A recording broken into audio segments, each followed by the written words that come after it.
Mapagpalang araw mga kabisnes, mga kaibigan, mga kapapi. Mag-reaction lang po tayo doon sa bagong balita ngayon tungkol sa tatlo na namang sumisira sa kabisnes family. Keso, may ebidensya na daw po sila at nasa SIM card pa. Totoo kaya ito? Sila pa yung may lakas ng loob na magpatulpo? Sila ba'y naihibang talaga ng ginagawa? Ano bang talagang hangarin nyo? Ba't kayo nagkakaganyan?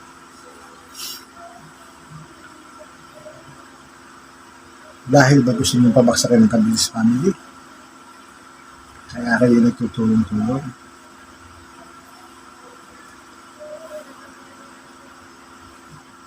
Pati si Junjun, nadamay nyo na rin.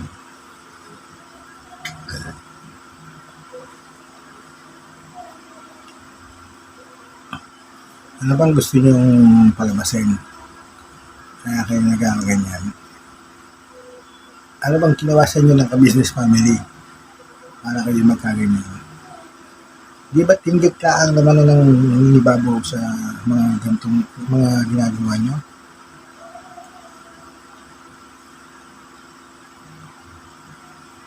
Ang tagal ko nang nanonood sa kabisnes family, hindi naman kayo dinitiyan ng tingin eh. Hindi ba kayo inaano ng mga yan? Kayo lang laging tumitira sa kanila. Lalo sa mata. Lahat ng content niya puro sa kabisnes family, tinitira niya. Kasi nagpaparinig siya na marami siyang hawak na sniper doon sa loob ng kabisnes family.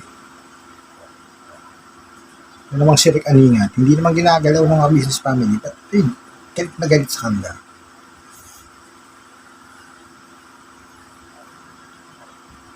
Ikaw lang pumasok sa kabisnes family, hindi ka naman nila kilala. Ako ngayon, mag-aasta kung kang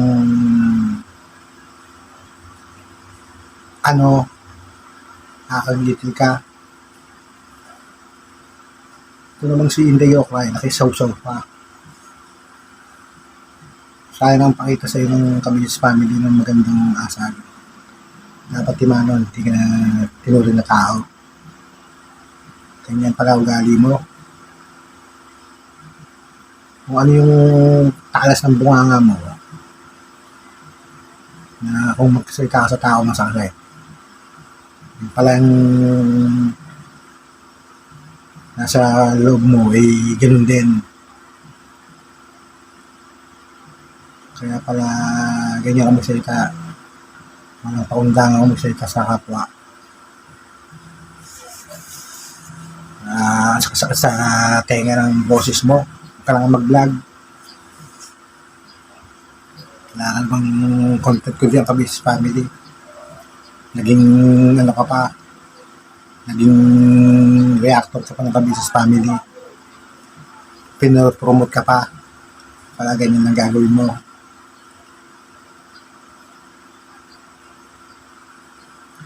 Tatawagin ko nga si Jonathan. Jonathan, pasok! Dapat sa binabalikan nila kuya kabisnes si Jonathan para natatawan to si hindi okay na to eh. Hindi ka ba naiiyak sa ginagawa mo? Ang dami reactor ng mga kasama mo, ikaw lang ang bumaliktad. Kala mo kakampiyan ka ng mga kasama ng reactors. Kasi nakikita naman nila na hindi sila inaano ng kabisnes family, hindi sila nilalaglag. Ikaw bukod tangi, ikaw ang ano nakain mo. Nakakain ka siguro ng matigas. Di ba? Ano naman si mata? Putak ng putak. Wala namang ginagawa sa kanya kabisnes family. So itong nagloko. Itong umuwan kay Kuya Bong. Ito'y gitin na gitin. Ano bang ano mo? Sabi may asawa pa. Hindi ka ako kita eh.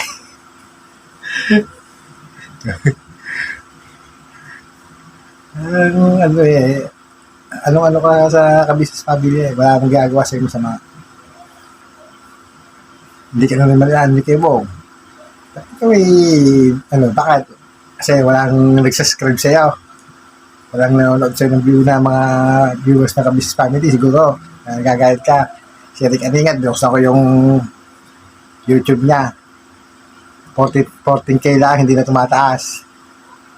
Siguro kaya kayo galit na galit sa mga kagwang kasi ang lalaki na ng subscriber nila. Baka may malapas ko pa kayo sa subscriber ko. Ganto lang ako pero hindi ako tumitira sa ka-business family. Solid kasi ako, solid. Hanggang dulo. Hindi kaya nyo. Wala akong ginagawa sa inyo ka-business family. Ginaganyan nyo. Ako sa totoo lang, dahil nakikita ko sa mga vlog nyo na wala akong ginagawa sa inyo ka-business family. Permit nyo, tinaapakan, ginagawa nyo. Mabait pa nga si Kuya ka-business. Hindi kayo ginagantihan. Ngayon kayo pa may lakas ng loob na magdemanda. Samantalang kayo naman ang hunta ng hunta na kung ano yung pinagalabas nyo. Nagsanip quest pa kayo. Ano ba? Dragon Ball Z? Kayo bang tatlo Dragon Ball Z? Kalaban? Sila, Vegeta? Mga science, siguro mga science yung mga yan, yung tatlong yan. Kami mga Dragon Ball, sila Kuya ka-business. Sila Papa Dids. Mga science siguro yung mga yan, tatlong yan, si Inday Okukai, si Clarissa, saka si Rick Aningat. Wala namang ginagawa sa inyo ka-business family. Ba't nyo dinadam? Ayaw nyo tumigil. Satsat kayo ng satsat. Hindi ba kayo nahihirapan sa mga ginagawa nyo? Yung mga pamilya na kayo, yan na lang ang unahin nyo. Kayo naman kaya na sa social media, ba't hindi nyo pag ginagawa nyo? Kung hindi nyo tinira ka-business family, hindi sana kayo magkaganyan. Hindi sana bababa views nyo sa subscriber nyo eh. Ewan ko ba't anong ginawa nyo at anong naisipan nyo ba't ginagawa nyo. Ito si Clarissa, alam ko itong ano ang alam mo, ikaw ay gumiling-giling kay Kuya Bong, gumiling-giling, kaya ikaw ay ganyan. Iba talaga ang ni Kuya Bong. Ang dating ni Kuya Bong talaga. Sabi mo, si Clarissa, habol ng habol. Hindi siya makakatulog sa kanyang natikman kay Kuya Bong. Kaya siya ganyan. Alam mo, Clarissa, halatang halata na ikaw ay inlove na inlove kay Kuya Bong. Kasi kung hindi ka inlove dyan, palalayain mo na yan eh. Hindi ka na makikalam sa buhay niyan. Kaya ikaw ay habol ng habol. Parang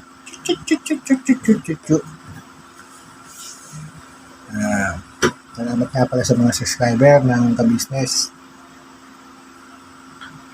Kuya ka-business, huwag kayo matakot. Ang pinabas ng mga yan, nako, wala yan. Basta nasa likod nyo kami, mga viewers nyo. Solid viewers hanggang dulo. Walang iwanan. Tuloy-tuloy lang sa pagbira at pagbanat. Yung mga kulang sa pansin, yung mga kulang sa pansin. Yung mga yan. Pilit inaano yung sarili nila sa Huwag ko naman sa mga viewers, hindi ko panonood ng video ng mga yun. Kasi yun ang mga yun, nagpaparami ng views yan.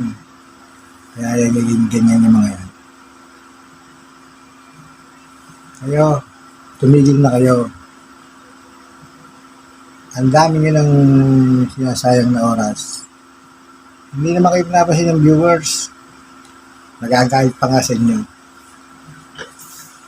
tingnan nyo, tumaas tuloy ang aking subscriber saka views dahil sa inyo. Kasi panay ang tira nyo eh. Di ba? Hindi naman kayo inaano eh. Dapat ibabalo sa inyo. Salamat po sa mga viewers, subscribers ng Kabis Family. Sana po tayong iwanan mga kabisnes. Huwag po natin iwanan si Kuya Kabisnes. Alam niyo naman natin na magaling siyang tao. Hindi siya katulad ng ibang nangaiiwan sa ere. Nakita niyo mga ginagawa niya sa mga kagawang. Ang dami niyang, halos lahat naman ng pumunta sa kanya ay sila rin naman gumagawa ng ano kaya sila naalis. Nakapanood ko yan. Kaya lahat ng ano nyo, wala kayong sisiki kayo business. Kayo rin ang gumawa ng kalokohan sa kanila. At hindi naman kayo inaano nila eh. Kayo ang maalis. Hanggang dito na lang po ang aking video. Salamat po sa mga viewers, mga subscribers na nagtataga sa mga video ko. Salamat po.